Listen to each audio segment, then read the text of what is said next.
vostedes teñen mascotas na casa e teñen plantas, pois moi atentos se é así e moi atentos tamén se non é así. Moi bons días, Clara Redondo. Bos días. Digo o das mascotas e o das plantas porque imos falar de como lle poderían afectar negativamente algunhas plantas as nosas mascotas se as mascotas inxiren ou comen algunha desas plantas. Mascotas ou de repente tamén as crianzas. Se de repente unha crianza non sabe que está manipulando unha planta tóxica e a toca, tamén pode se poden irritar os dedos, pode ter un problema así nos ollos. Eu, como a semana pasada falábamos do acónito e do velenoso tóxico. O acónito era esta plantiña que crecía, bueno, falábamos en particular de dun suceso nos Pirineos. Nos Pirineos cataláns. Exactamente, que é unha planta mortal. A ver, no interior das casas non hai ningunha planta que sexa mortal en sí como pode ser o acónito, non? E sí que existen plantas que poden chegar a ser mortales dependendo da cantidade. O sea, cal é a preocupación máxima? A dose, non? A dose. Claro, unha cousiña é que a nosa mascota mordisquease un pouco as follas ou que de repente a rompa e as arranque, é outra moi diferente que se faga unha ensalada coas nosas plantas de interior, sobre todo coas tóxicas. Estas que temos aquí, Clara, son tóxicas para os animais ou son normais, digamos? Esta de aquí no medio, justamente esta sí é tóxica. Como se chama esta? Esa é unha Dieffenbachia, a especie en particular non a sei porque a comprei nunha feria, é como unha planta rara. Unha feira onde? En Oporto. Esta planta é unha planta portuguesa. É unha planta, bueno, creo que ven de Ecuador, pero é unha planta do Ecuador mercada en Portugal. Exactamente. Pero sí, as Dieffenbachias en particular, como as euforbias, son plantas especialmente tóxicas.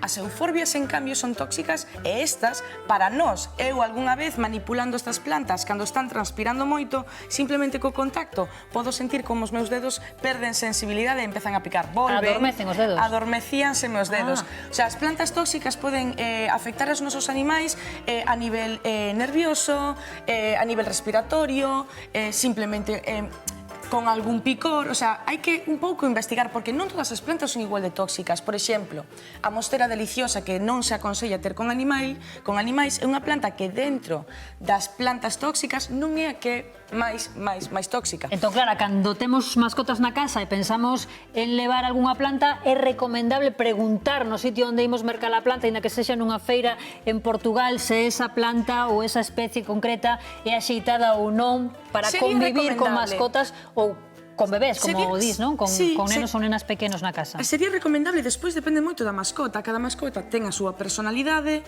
Eu teño un mogollón de xente que convive con plantas tóxicas e mascotas, e as mascotas están ali que non lle fan ningún mal as plantas. Se tes unha mascota que sexa un pouco máis gamberra, pois vas ter un pouquiño máis de problema con elas. De calquera xeito hai que pensar que sempre que unha mascota inxire ou morde ou come unha planta ou algo que lle senta mal, en principio o esperado é que automáticamente non o volva a facer por propia supervivencia, non porque entenda que non debe comela, senón por supervivencia da naturaleza. Dependendo da inteligencia de cada animal, que despois nunca se sabe, pero sí, a idea é que veles van aprendendo, non? Como podemos facer para convivir con plantas tóxicas e animais? Pois coa educación, pouco a pouco, ao principio poñendo as lonxe do seu alcance, indo poñendo plantas que mellor non son tóxicas, a ver como eles se van relacionando con elas. Despois hai xente que para telas pois as ten en vitrinas. Aí que cada situación é tan diferente. Despois hai varios trucos. Hai xente que lles pon como mondas de laranxa ou de limón aquí porque o olor cítrico, según parece, non lles vai. Agora sí que é certo que como os animais son tamén moi tal, oye, como que che tiran fora a monda, vanche a planta igual. Para mascotas listas, non? Encántalle facer como excavación aquí nas macetas. Pero, quero dicir, a cantidade de plantas, por exemplo, que temos que non son tóxicas para animais, en realidade son moitísimas. Eu trouxen un vídeo que non sei... Sí. Tes un vídeo? Teño un vídeo. A ver onde está. Pois non sei.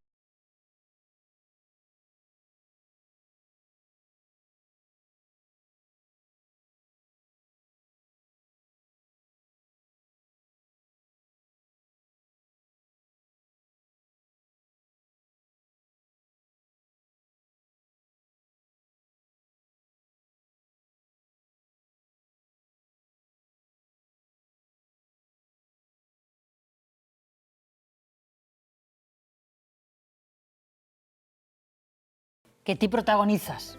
Sí. Moi Saco chulo. das miñas redes sociais. Que, por exemplo, ao final do vídeo, a ver se me acordo ben das Ao final do vídeo siglas. tiñas o libro ao revés ou era impresión miña? A veces o fago, non sei se nesta ocasión, pero ás veces o fago por facer a cousa de que a xente se queda coa tema de tiña por Pois eses detalliños.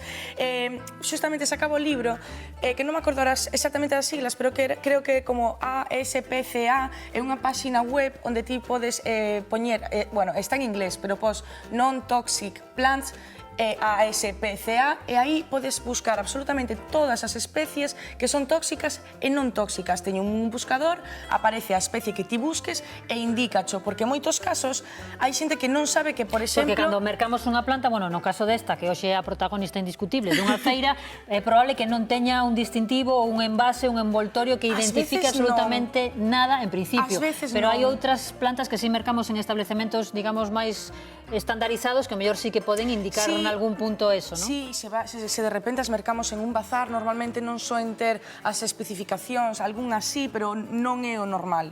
Sí que pode ser tóxica e moita xente non o sabe, en plan, que ten unha planta que é tóxica, que xa che digo, que non pasa nada, que normalmente os animais non van a empezar a comer, bueno, menos os coellos. Os coellos, atención aos coellos. É como que non sabe sabe falando parar. de gatos e de cans e de mascotas, pero claro, é que agora mesmo hai mascotas nas casas de todo tipo. Claro, sí, totalmente, totalmente. Entón, un pouco, o consello xeral é que preguntemos sempre cando mercamos unha planta.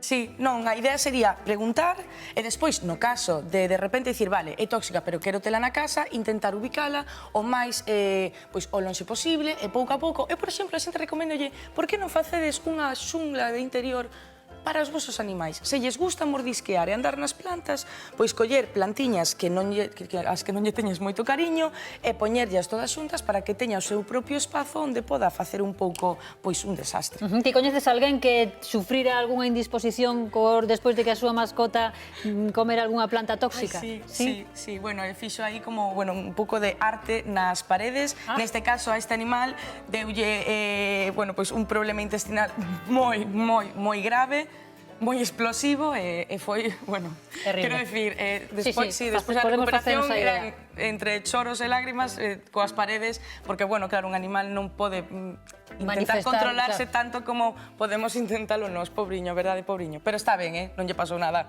sigue vivo. Moi ben, pois moitísimas gracias, Clara, un día máis por traer